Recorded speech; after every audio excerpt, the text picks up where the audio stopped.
Hello guys, welcome to my YouTube channel. In this video we are going to see how to apply filters in Excel. So for applying filters, press Ctrl Shift L. Next, so first select the columns, then press Ctrl Shift L. The filters is applied. Now let us do filter for job. So remove the select all, then select only the analyst. Then you can see the analyst rows. There are two rows with analyst.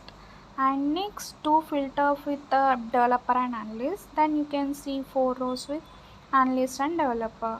And next, now remove the filters. So you can see the complete rows. Next, we do this filter for salary. So remove the select all and select only 30,000. Then you can see the only one row with 30,000. Now select the salary column, remove the filters. Then you can see the complete rows. If you want to remove the filter, select that column, then press Ctrl Shift L.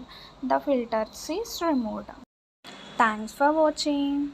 For more videos, subscribe to my channel.